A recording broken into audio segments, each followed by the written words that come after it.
Oi, oi, voltei. Olha só, vamos dar continuidade ao nosso estudo. Agora a gente está na parte 2 do estudo Divisão de Poderes. E a gente viu bem rapidamente o contexto histórico da evolução sobre a divisão do poder político, do exercício desse poder político. Passamos ali por Aristóteles, John Locke e chegamos até Montesquieu em 1748. Falamos um pouquinho da Constituição Americana, depois da Revolução Francesa e a primeira Constituição brasileira, tá? E aí, para a gente chegar na concepção que nós temos do mundo moderno hoje, as constituições de vários estados que nós temos aí pelo mundo, como que está organizado o poder político que buscou de uma forma globalizada, inspiração na obra de Barão de Montesquieu, do Espírito das Leis. Então, hoje a divisão, a gente diz que foi uma divisão horizontal desse poder. Qual poder, professor? Do poder político, do poder do Estado, que quem exerce é aquele que representa a vontade do Estado, e a vontade do Estado é manter a ordem, a paz social e buscar o bem comum. Tá, e esse poder, a divisão dele foi de forma, olha só, horizontal. Ou seja, não existe um poder mais importante do que o outro. Na verdade, o poder, ele é um só. Então, como o poder ele é uno, ele é soberano, ele é uno no sentido de não ser dividido, ele é o exercício dele na governança é que se divide, mas o poder ele é soberano e único. Aí o exercício dele foi dividido de forma horizontal, ou seja, não existe um poder melhor ou maior do que o outro, tá? Então isso significa divisão horizontal do poder. É lógico que nessa divisão foi concedido para cada um uma atividade específica, um exercício, uma atribuição, uma função, uma competência específica. Cada um tem a sua competência a ser exercida.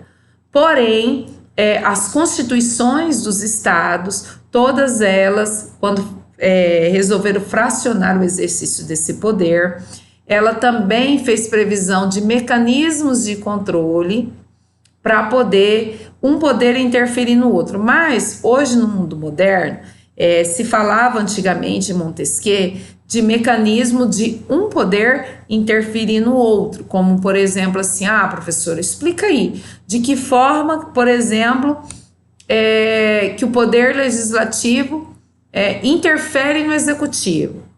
Como que é isso? Um poder, mecanismos de um poder interferir no outro.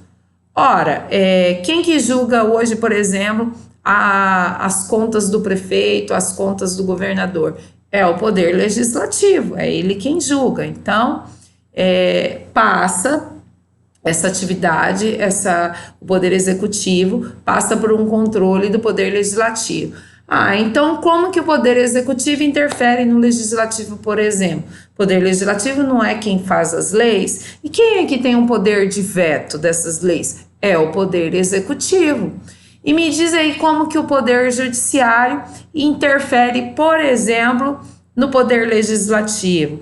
Basta pensar quando o poder judiciário declara uma lei inconstitucional. Isso é uma forma do poder judiciário interferir no poder legislativo. E como que o poder judiciário interfere no executivo? Basta você pensar atualmente naquelas pessoas que precisam de um tratamento de saúde, por exemplo, de uma vaga na creche para o filho, ela vai até o poder executivo, até a prefeitura, até a Secretaria Estadual de Saúde para buscar um medicamento e não tem. Quem faz políticas públicas, quem administra é o poder executivo. O executivo não tem e não fornece. O que essa pessoa faz? Recorre ao judiciário para que o judiciário determine que o executivo faça. Então, vocês vão vendo que vários mecanismos são desenvolvidos nas leis e na Constituição para que um poder possa interferir no outro, para que um não abuse da sua função e da sua competência. Só que no mundo moderno, houve um aprimoramento dessas formas de controle. Por quê, professor? Olha o que nós temos aqui. No mundo moderno, surgiu o que nós chamamos de controle social, tá, gente? O controle social. Ou seja, para buscar esse equilíbrio, essa harmonia dos poderes, desenvolver outras ferramentas para que o cidadão também ele possa interferir e atuar quando esses poderes começam a abusar. Eles também começam a participar do exercício do poder político também. Isso já é moderno, isso já está bem à frente de Barão de Montesquieu, de Aristóteles. Como assim? Qual seria o exemplo? Ora, quando nós temos aí grupos da sociedade, de partidos políticos, grupos representativos, que podem ingressar com ação declaratória de inconstitucionalidade. É uma forma. Quando eu tenho um cidadão que ingressa com uma ação popular junto ao Poder Judiciário para anular, por exemplo, um ato lesivo do Poder Executivo, que afronta algum princípio, que é ilegal. Então, no mundo moderno, o exercício do poder político, ele foi aprimorado. Professora, e como seria a forma, por exemplo, do cidadão interferir no Poder Legislativo? Ora, projeto de lei de iniciativa popular é uma forma também de se exercer uma parcela desse poder político, até mesmo porque nós vamos ver que na verdade o poder ele emana do povo, que vai exercer de forma direta, que são esses exemplos que eu trouxe da ação popular, quando eu falo em plebiscito, quando eu falo em referendo, né? Referendar. O que é o referendo? É colocar uma lei que já foi aprovada, passou pelo crivo do legislativo para ser referendada, aprovada pela população. O que é plebiscito? É uma consulta anterior, antes de se elaborar o projeto de lei, busca a opinião do cidadão. Isso são formas diretas do exercício do poder político, por exemplo. E, na maioria das vezes, esse poder, o exercício, de forma indireta, através dos governantes, através dos parlamentares. Então, o que a gente tem no mundo moderno, sobre a divisão horizontal do poder, que não só um poder pode interferir no outro, mas como existe a possibilidade de um controle social também, das pessoas também exercerem uma parcelinha desse poder político. E eu trouxe para vocês aqui até uma frase de Platão em Diálogos. Uma palavrinha difícil de pronunciar. Das leis, isso eu estou lá em 400 antes de Cristo, tá? Que ele dizia assim: não se deve estabelecer jamais uma autoridade demasiado poderosa e sem freios e nem paliativos. Platão já falava 400 anos antes de Cristo da necessidade de se estabelecer limites para o exercício do poder político, tá ok? E aí, dando continuidade, nós vamos ver como que o mundo moderno, como que as constituições e basicamente como a nossa Constituição dividiu o poder político do nosso Estado. Qual é o poder político? Conduzir, de governar, de criar leis, de ditar as regras, de determinar o comportamento do seu povo, que esse povo reconhece a legitimidade, porque nós obedecemos e cumprimos as ordens estabelecidas nas regras, aceitamos o comando do governo e nos sujeitamos a ele. Então, esse poder político, o exercício foi dividido em 3 funções típicas. A gente chama de funções típicas, e aí eu quero que você puxe uma setinha ali para as funções atípicas. O que são funções típicas? Cada um tem uma função que o outro não vai ter. O poder político ele foi fracionado de tal forma que cada um tem a sua competência, e cada um tem a sua competência fundamental que o outro não tem. Poder executivo, ele faz a administração pública, mas é muito mais do que administrar. O poder executivo, ele faz algo que nenhum dos outros 2 poderes é capaz de fazer. O que, professor? Políticas públicas. É o poder executivo quem vai fazer as políticas públicas, o planejamento sobre educação, sobre saúde. Hoje, o que a gente ouve de discussão aí dos poderes é o poder executivo. Nós ouvimos constantemente quem? Prefeitos, governadores e presidente. Por quê? Porque é o poder executivo. São eles quem faz políticas públicas. São eles que determinam as ações que nós vamos ver acerca do que a gente está passando hoje em termos de coronavírus, que nós temos as ações. Então, políticas públicas. E só o Poder Executivo pode fazer políticas públicas. Poder Legislativo e Judiciário, eles administram também, mas eles administram como? Como funções atípicas. Mas políticas públicas, só o Poder Executivo pode fazer. Poder Legislativo não pode, por exemplo. Certa vez eu já ouvi várias pessoas dizendo assim, poxa, por que o legislativo, os vereadores, os senadores, os deputados, não pega esse valor que recebe aí a Câmara, as Assembleias, o Senado e compre ambulância? Porque eles não podem, gente. Porque quem faz políticas públicas é só o Poder Executivo. O Poder Legislativo não faz políticas públicas. Eles têm que usar o orçamento que eles recebem para a atividade típica deles, as funções típicas deles. E qual que é, professor? Criação do direito positivo. Vocês lembram o que é direito positivo? Nós já estudamos. Qual que é o direito positivo? Criação do nosso direito escrito, do nosso direito expresso, criação das nossas leis, as normas e regras que vão regular a nossa vida em sociedade. Tanto as normas infraconstitucionais, o que é infraconstitucional mesmo? São aquelas normas e regras que estão abaixo da Constituição. Lembra da pirâmide de Kelsen? Então, todas aquelas normas e regras abaixo da Constituição nós chamamos de infraconstitucional, tá ok? Quais são elas? As leis. E eles também são responsáveis pela criação do direito positivo constitucional, ou seja, aquele direito dentro da Constituição Federal. De que forma? Ou por emenda, a famosa PEC, né, proposta de emenda constitucional, ou por revisão, e eu vou tratar isso depois. Mas nós não podemos esquecer que a nossa Constituição, também de 1988, além da criação do direito positivo, trouxe uma outra função, que é a de fiscalização dos atos do Poder Executivo também. A gente não pode esquecer. Então, professora, só o Poder Legislativo faz a criação do nosso direito positivo.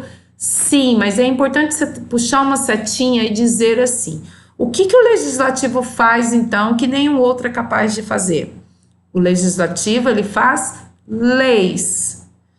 Os outros podem normatizar, mas nunca vão poder criar leis, assim como ninguém pode criar políticas públicas a não ser o executivo. Só o legislativo pode criar leis, somente eles e mais ninguém. Isso é função típica. Isso é função primária, função fundamental, competência primeira do Poder Legislativo. E depois nós temos o poder político, que foi fracionado o exercício em Poder Judiciário. Gente, o Poder Judiciário, ele faz a prestação da tutela jurisdicional, ou seja, ele aplica o direito. O Poder Legislativo cria o nosso direito positivo, cria o nosso direito positivo, aí vem o Poder Executivo, garantindo o exercício do Poder Executivo, garantir o cumprimento da ordem, mas quando ele falhar, nós temos o Poder Judiciário, que vai aplicar o direito e fazer interpretação desse direito positivo. Para quê? Para solucionar os conflitos entre os particulares. Pois bem, professora, então é julgar? Não, não é só julgar, porque vocês vão ver que os outros poderes também julgam, como funções atípicas. Legislativo julga? Julga. Ele não falei para vocês que eles julgam as contas do prefeito? Julga. Executivo julga? Julga. Se um servidor cometer uma infração administrativa, ele pode ser penalizado lá no Poder Executivo, um agente administrativo. E ele vai ser julgado, tá? Ele vai ser julgado e vai ser aplicada uma sanção. Isso também é julgar. Então, professora, o legislativo e o executivo, então, de certa forma, eles solucionam conflitos? Sim, em alguns aspectos, sim. Mas tem algo que o judiciário faz que nenhum outro desses poderes é capaz de fazer. O que o executivo faz que nenhum outro poder pode exercer? Políticas públicas. O que o legislativo faz como função atípica, exerce o poder político que nenhum outro é capaz de fazer? Leis. E o que o judiciário faz, professora? Que nenhum outro poder pode ou tem essa função típica. Ele faz coisa julgada, olha aí. Marca aí embaixo, coisa julgada. Só o poder judiciário faz coisa julgada. O que significa, professora? Colocar um ponto final na discussão. Só o poder judiciário coloca um ponto final na discussão e resolve qualquer conflito de ordem social. Somente ele. Por exemplo, se eu tenho um problema, eu não sou servidora que está lá junto com o poder executivo, trabalho na prefeitura, fui acusada de praticar uma infração administrativa, briguei na repartição, aplicaram um processo administrativo disciplinar contra mim, eu fui punida, mas eu não fiquei contente com a solução desse conflito. Eu acho que foi injusto, eu quero discutir isso, não acabou aqui, realmente não acabou, porque quem coloca o ponto final na discussão é o Poder Judiciário.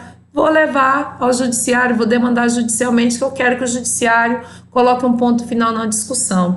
Ingresso no Poder Judiciário e levo o meu problema para o Poder Judiciário. Chegou lá, decidiu, não cabe mais recurso, a gente diz assim, transitou em julgado, significa que acabou a discussão. Aí não cabe mais o que eu chamo de jus esperneandi, ou seja, não adianta espernear mais, porque somente o Judiciário faz coisa julgada.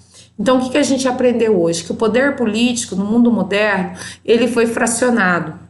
Ele foi fracionado o seu exercício, ele continua sendo único, porque os três momentos, executivo, legislativo e judiciário, quem está exercendo o poder é o Estado.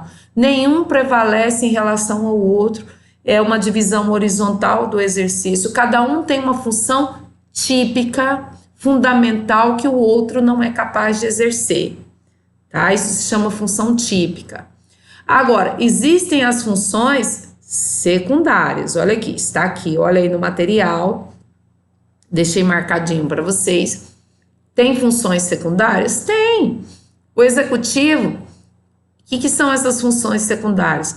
Cada um pega a parcelinha do poder do outro, mas é muito pouquinho. Por exemplo, executivo, ele faz políticas públicas, ele administra, mas ele também normatiza, assim como o legislativo, só que ele não é capaz de fazer leis. Mas ele normatiza também. Embora ele não possa fazer leis, como função atípica, como função secundária, ele elabora decretos. Decreto presidencial, medida provisória, vocês não ouvem falar muito nisso? Então, decreto do executivo, ele também normatiza, só que ele não pode fazer leis, ele não pegou o poder todo. Então, a gente chama isso de função atípica. O poder legislativo, ele faz leis e nenhum outro é capaz de fazer. Mas o poder legislativo, ele também administra, ele não pode fazer políticas públicas. O poder legislativo não pode chegar aqui e falar assim, ó, diante do que está acontecendo com o Covid, nós vamos pegar metade do nosso orçamento e vamos comprar ambulâncias. Não, ele não pode fazer isso. Agora, dentro da sua administração, ele pode reservar uma parcela do valor e fazer a devolução desse orçamento para o Poder Executivo, dentro da sua administração, para que o Poder Executivo aplique isso no Covid? Sim, para que o Poder Executivo faça políticas públicas. Mas o Legislativo, ele também pode administrar, embora ele não possa fazer política pública. Ele pode fazer concurso, ele pode fazer licitações, para poder cuidar da manutenção do prédio, para poder contratar serviços de filmagem, para transmitir as suas sessões, licitação para comprar material de expediente, isso é administrar também, embora não seja política pública. E o judiciário da mesma forma, o judiciário ele também normatiza, ele não pode fazer leis, mas ele também normatiza quando ele tem as suas resoluções, as suas portarias, e ele também administra também. Nós temos lá o gestor do fórum que cuida, também faz licitações para contratar o sonoplasta, o som, para cuidar, por exemplo, do tribunal do júri, tem que pagar energia, tem que comprar móveis. Então, todos eles exercem um pouquinho da função do outro de forma atípica, mas existem algumas atividades fundamentais, o exercício do poder político, que só cabe a cada um deles, tá ok? Entenderam a diferença? Então, vamos passar para o próximo material. E aí, continuando, para a gente poder já ir fechando, vamos falar um pouquinho da Constituição Federal, nós temos o poder político. Então, o poder político, ele é o quê? Soberano. O Estado é a organização da soberania. O governo é a própria soberania em ação. Então, os governantes, quando eles atuam, eles estão exercendo a própria soberania, o próprio poder político, que é uno e indivisível. Essa separação de poderes, esse princípio que a gente diz, é sobre como ele se manifesta. A sua manifestação, o seu exercício, acaba sendo dividido em 3 órgãos estatais formalmente separados. O que é formalmente? Escrito. Está previsto na Constituição de cada estado, tá? E é como a gente pensar o seguinte, ainda coloquei aqui. Imagine que a soberania, o poder político, é o corpo. É o meu corpo. Corpo Antonieta é um corpo só. Só tem um corpo Antonieta, não tem 2. Não tem um clone, somos únicos. Porém, para que a gente exerça esse todo, nós precisamos de órgãos. Assim é o poder político, a soberania, o exercício desse poder político. Ele é um corpo, ele é um todo que ele vai se manifestar através dos seus vários órgãos, poder legislativo, executivo e judiciário. Ou seja, cada poder isoladamente, sem a correlação com o outro, a integração do outro, ele não se manifesta. O meu coração sem o meu pulmão, não adianta nada, e sem meu cérebro, ele sozinho não faz nada. Assim é o poder político. O poder político, ele necessita do poder judiciário, do poder legislativo e do poder executivo, atuando os 3 em conjunto, para que esse poder político seja soberano, uno, indivisível, considerado como um todo. Espero que todos tenham entendido essa parte. Eu vou parar por aqui e nós vamos para divisão de poderes parte 3, que eu vou falar um pouquinho sobre a Constituição Federal e aí a gente finaliza, tá bom? Beijo e até o próximo encontro.